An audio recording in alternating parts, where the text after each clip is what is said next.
Today's learning is Le'ilui Nishmas Edward Ben George, whose yahrzeit is tomorrow actually, tonight and tomorrow.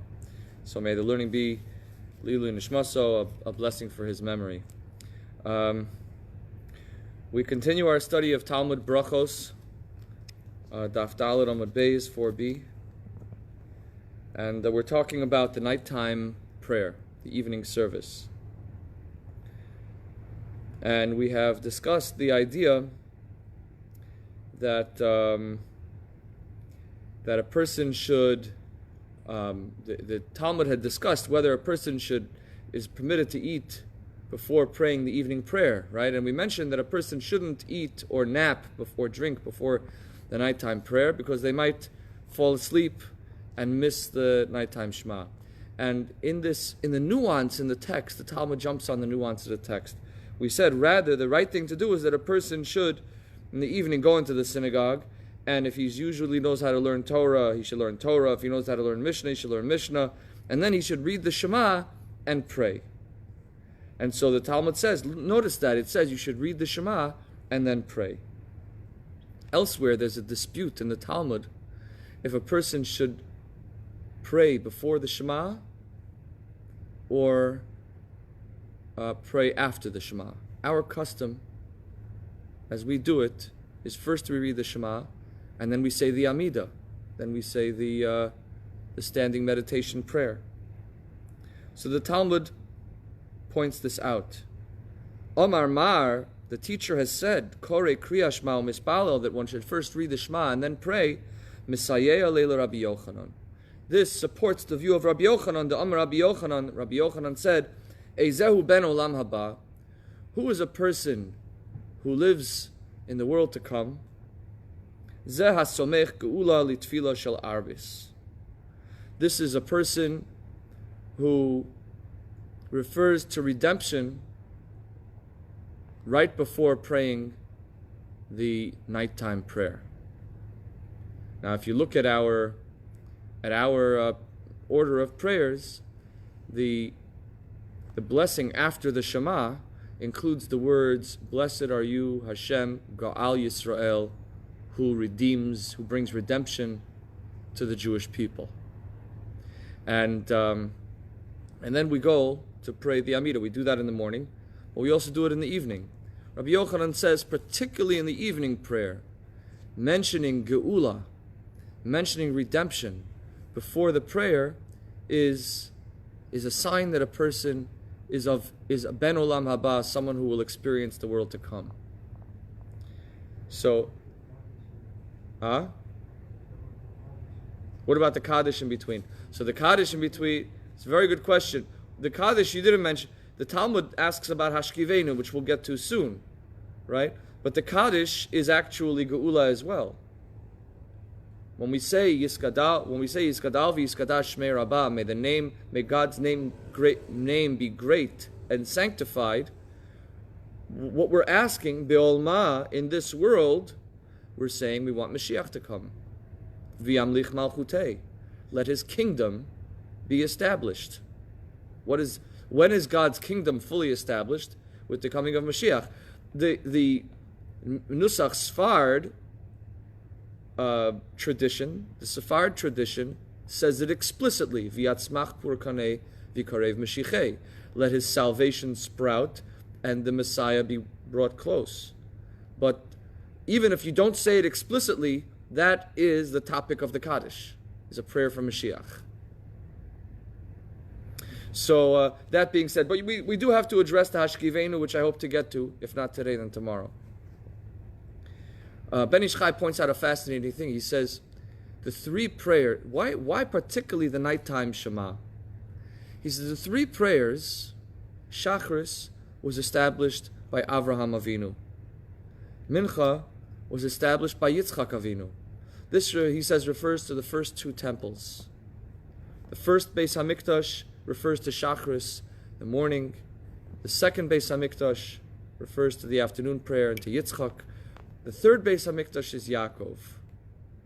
Titein emes liYaakov. That's when it's going to be mitaso shalema. Avraham still had an imperfect family. Yitzchak also had an imperfect family. Yaakov had all of his children lived in the tradition of Torah. Yaakov Uvanov. So even though not all of Yaakov's children behaved, the Torah describes some questionable happenings with the children of Yaakov, but nonetheless they all stayed. They went off, they came back, but they always identified strongly as Jews and their children, and we're all descended from Yaakov. So that refers to the third Beis Hamikdash, which is the perfect redemption. So he says, therefore, it's most appropriate, we should remember that the nighttime prayer, the Tefillah of Arvis, the nighttime prayer is particularly a prayer, a Mashiach prayer. It's a prayer when we're praying for the total and complete redemption.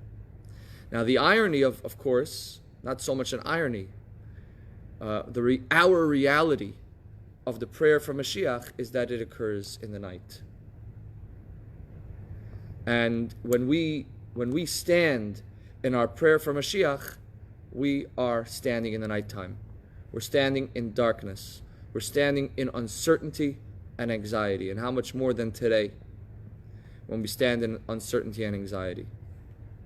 Rav Kook and the Mea Shiloach say something fascinating about the bringing Geula to Tefillah. Rav Kook says something fascinating. He says, why is it so important to pray for Geula, to mention Geula, to mention redemption before our personal prayer? He says, so I'll just paraphrase his words as I understand them. You know, when we stand in prayer, what we're really doing is we're asking Hashem to solve our problems. Right? As I like to say sometimes, God, heal my cold, give me a Lexus. It sums up, in caricature form, it sums up all prayers of people. I don't want to be sick. I want to have things that I want. Essentially, avoiding pain, pursuing pleasure. That basically sums up the average person's prayer. The teaching of the Talmud says, it's not about you. When you're praying, you shouldn't be thinking about yourself. As though to say, if I would have no cold, and I was sure that the coronavirus isn't going to affect me, and I'm going to have my whatever Lexus I want, whatever house I want, whatever wife I want, if I'm going to have those things answered for me, I'll be able to sleep easy. And at that point, after my tefillah, if I know my tefillah is answered, I will walk away, I'll be happy, I'll be satisfied. That's not appropriate. We have to remember that our work on this world, we are all members of a national enterprise. We are all members of a cosmic project spanning multiple generations and participated in by millions of people, Am Yisrael, who are all working to elevate the world. And the tools that I'm praying for are not for myself. The tools that I'm praying for are so that I might make the world a better place. And so when I'm praying for health, I'm not praying for health because I'm afraid of being sick. I'm praying for health so that I can have the strength to do what Hashem wants, to bring Geula to the world. And when I'm praying for things that I want, it's not because I want them, it's because I need the tools. I need the wherewithal to be able to change the world. And that's so important, particularly at the night time. In the daytime, when I'm filled with hope. In the afternoon time, when I am in the heyday, in the prime of my life, and things seem to be going well. So I can be globally minded. I can be altruistic. It's natural to think that way. But when it's dark, when I am scared about whether I'm going to be able to cover the month, when I'm scared about whether I'm going to survive the week physically, we tend to revert to selfishness, self-centeredness. And it's so important to focus on the Geula, to remember what it's all about, especially in the night, especially when it's dark, especially when we're uncertain. The Mea Shiloach, the Ishbitzer Rav, says something else, along similar lines. He says, Asomech Geula L'Tfila, he says those two themes. Geula represents confidence and faith, simcha. Tefillah represents a sense of pain and a brokenheartedness. He says the key to life is to be able to stand in both of those places at once, so that my pain is real, my brokenheartedness is real, but at the same time I'm somech geula l'tefillah. I also hold on to a sense of hope, a sense of confidence. I'm able to walk in simcha even in the nighttime, even in the darkness. And he points out that we just came off of talking about chatzos, talking about midnight. David HaMelech excelled at midnight, standing in that special moment of redemption.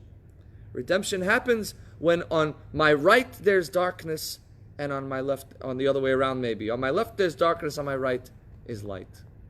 And then I can stand even in the darkness, even the anxiety, at the same time hold on to the simcha, hold on to the joy. And that explains the language ben olam haba, that the person is a son of olam haba. That even when they're in olam hazeh, even when they're in a world of darkness and a world of uncertainty, even when we live in a broken and corrupt world, we are yet a ben olam haba. We are already living in the world to come. We're already living with the spirit of Mashiach, even in Galus.